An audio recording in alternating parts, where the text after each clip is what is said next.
ভারতের বাজারে হোন্ডা তাদের নতুন 125 সিসির bike Honda CB 125 Hornet launch করে দিয়েছে। আর অ্যাডভান্সড ফিচার্সে ভরা এই বাইকটির দাম রেখেছে হিরো এক্সট্রিম 125 আর এর তুলনায়ও কম।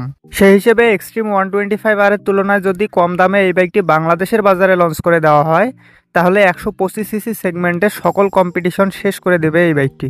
নিঃসন্দেহে তুই ঠিক কথা বলেছিস। কি বলছিস? হ্যাঁ, আমি ঠিক বলছি না ভুল সেটা আপনারা পুরো ভিডিওটা দেখলেই বুঝতে পারবেন, কারণ এই ভিডিওতে আমি আপনাদেরকে জানাবো হোন্ডা সিবি 125 হর্নেটের full specifications, ready pick up, top speed, ভারতের বাজারে বর্তমান বাজার মূল্য, বাংলাদেশে কবে নাগাদ লঞ্চ করা হবে এবং বাংলাদেশে লঞ্চের পর এটার আনুমানিক বাজার মূল্য কত রাখা হবে তা সম্পর্কে। তো চলুন সকল বাজে কথা বাদ দিয়ে ভিডিওটি শুরু করা যাক। বাইকটির সামনে ব্যবহার করা হয়েছে এরকম super aggressive looking full LED bulb সেটআপের হেডল্যাম্প, কিন্তু আমার কাছে পার্সোনালি এই বাইকটির হেডল্যাম্পের ডিজাইনটি খুব একটা ভালো লাগেনি। যাই হোক, বাইকটির পিছনে ব্যবহার করা হয়েছে এরকম স্পোর্টি এলইডি টেইল ল্যাম্প। তার সাথে আছে 12 লিটারের মাস্কুলার ফিউল ট্যাঙ্ক এবং ফিউল ট্যাঙ্কের উপরে প্লাস্টিকের হালকা বডি ফেয়ারিং এর সাথে রয়েছে হোন্ডা 3D লোগো এবং বডি ফেয়ারিংয়ে এরকম আকর্ষণীয় গ্রাফিক্সের স্টিকার পেয়ে যাবেন।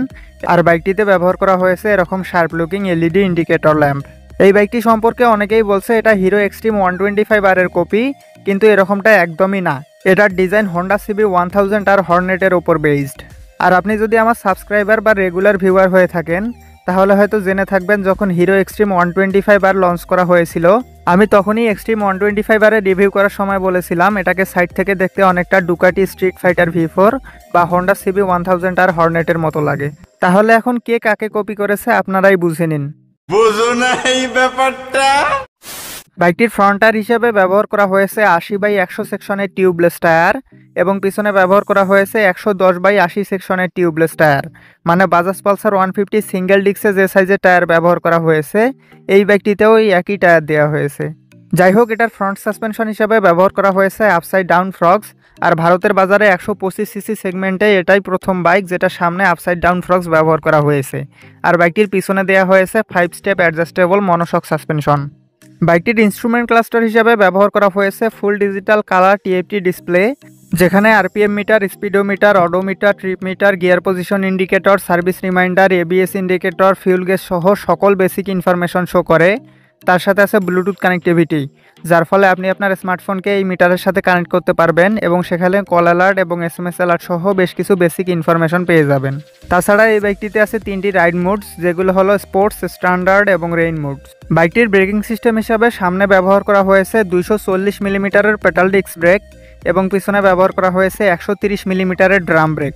তার সাথে আছে single channel anti-lock braking system বা ABS। বাইকটির সিট হাইট 796 মিলিমিটার এবং ওজন 124 কেজি, যার ফলে আপনার হাইট যদি 5 ফিট 5 ইঞ্চি বা তার উপরে হয়, তাহলে এই বাইকটি আপনি কমফোর্টেবলি চালাতে পারবেন। তবে 5 ফিট 5 ইঞ্চির কম হলেও চালাতে পারবেন, কিন্তু কমফোর্টেবলি চালাতে পারবেন না। বাইকটির গ্রাউন্ড ক্লিয়ারেন্স 166 মিলিমিটার এবং ওভারঅল লেন্থ 2015 মিলিমিটার, যেটা বাংলাদেশ বা ভারতের রাস্তার প্রেক্ষাপটে যথেষ্ট ভালো। তবে সিট হাইট, গ্রাউন্ড ক্লিয়ারেন্স এবং লেন্থের দিক থেকে টিভিএস রেইডর 125 এই বাইকটির তুলনায় একটু এগিয়ে থাকবে। তবে এগিয়ে থাকবে বলতে বাংলাদেশের ভাঙাচোরা রাস্তার প্রেক্ষাপটে এগিয়ে থাকবে। যাই হোক, এবার চলে আসি মেইন পয়েন্ট, ইঞ্জিনে। হোন্ডা সিবি 125 হর্নেটের ইঞ্জিন হিসাবে ব্যবহার করা হয়েছে 4 স্ট্রোক সিঙ্গেল সিলিন্ডার 2 ভ্যালভের এয়ার কুলড SOHC BS6 কমপ্লায়েন্টের প্রোগ্রামড ফিউল ইনজেক্টেড ইঞ্জিন, যেটার ইঞ্জিন ডিসপ্লেসমেন্ট 123.94 সিসি। আর এই ইঞ্জিনটি সর্বোচ্চ 11 হর্স পাওয়ার @7500 RPM এবং 11.2 নিউটন মিটার টর্ক @6000 RPM উৎপাদন করতে সক্ষম, যার ফলে এই বাইকটিতে 0 থেকে 60 কিলোমিটার গতি ওঠাতে সময় লাগবে 5 সেকেন্ডের মতো এবং এটাতে অনায়াসে 110 kilometre per hour top speed পাওয়া যাবে। এবং বাইকটির ফিউল সাপ্লাই সিস্টেম হিসাবে ব্যবহার করা হয়েছে PGM-FI অর্থাৎ প্রোগ্রামড ফিউল ইনজেকশন সিস্টেম। আর হোন্ডা দাবি করছে এটা প্রতি লিটার পেট্রোলে 60 কিলোমিটার পথ যাবে, তবে আমার মনে হয় না সিটির মধ্যে এটা 60 কিলোমিটার পথ যেতে পারে, আর একটু কম যাবে, তবে হাইওয়েতে যেতে পারবে হয়তো। ভারতের বাজারে এই বাইকটির এক্স শোরুম প্রাইস 95,000 রুপি। আর এই বাইকটি বাংলাদেশে লঞ্চের ব্যাপারে এখনও কোনো অফিসিয়াল অ্যানাউন্সমেন্ট করেনি হোন্ডা, তবে বাংলাদেশে আসলে এটার আনুমানিক বাজার মূল্য হবে 1,70,000 টাকা।